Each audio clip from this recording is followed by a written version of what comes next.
Good morning, children.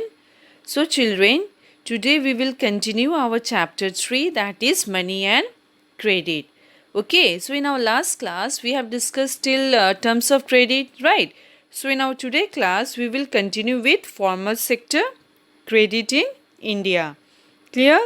Now, credit, as I said, could be either formal sector credit or informal sector credit, right? Formal sector credit is mainly the bank, that is formal sector loan are from bank, and it has about 90% of the rich householder take loan or credit from bank, that is true formal sector.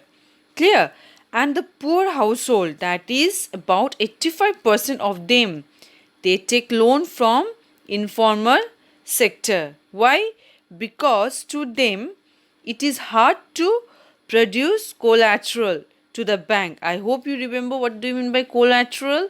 That is a security the borrower had to deposit, like some asset as security to get loan or the credit from the bank. Clear?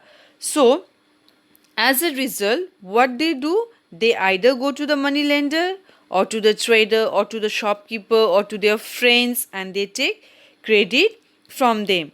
And the credit they are taking from as informal sector. Clear? That is, they are taking the credit or the loan from the shopkeeper, money lenders in the form of informal sector. So they are usually charge much higher interest as compared to the formal sector. Now, this formal sector supervised by the RBI, that is Reserve Bank of India. That is, the formal sector is being supervised by whom? By the RBI. So what does RBI looks on? That is, RBI looks on to the cash that the bank is maintaining with it, and again it makes sure that it is not only providing loan for the profit making businessman but also providing loan to those who are repaying the loan and who really required it. Clear? So it should not only for the profit making business but to small cultivator, small scale industry, also it's provide loan. Clear? So RBI looks on two things. What are those? First one, cash maintained by bank.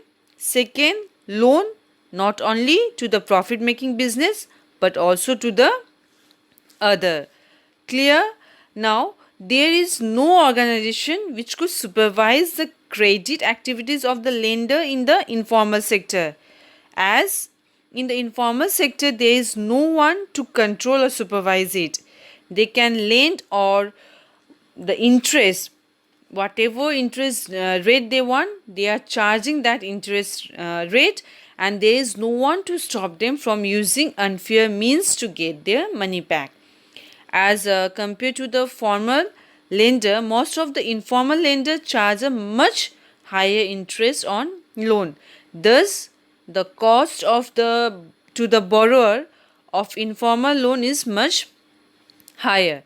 So, as we said that when there is high borrowing cost, that means most of the money goes for repaying the loan and you have less profit margin, isn't it? So what is required is cheap and affordable credit. So this comes through self-help group or through cooperative society, and about 50% of the needs of the rural credit are fulfilled through formal sector. Clear? Now, what does self-help group do? That is, what is the work of the self-help group? So self-help group are small group which organize together.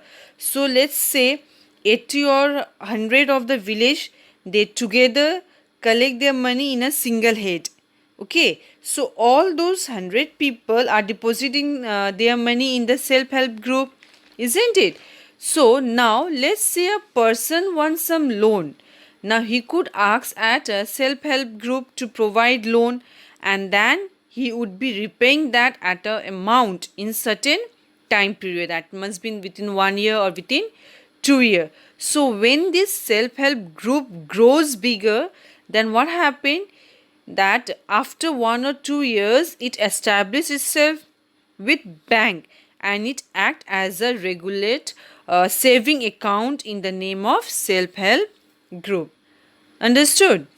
Now, when a person takes loan from the self-help group, then that loan is ultimately taken from bank in the name of the self-help group. So it provides a self opportunity to the small workers and marginal workers. Clear?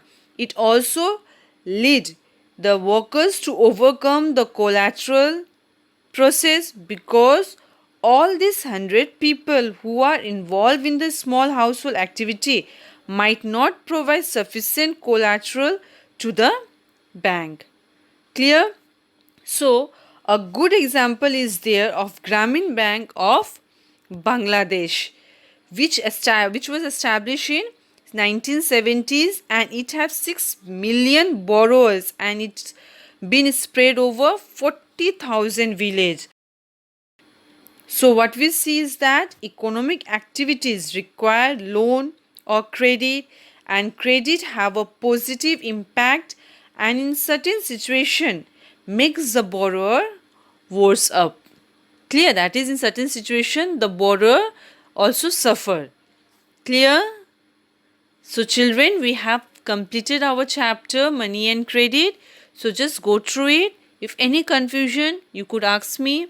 Thank you.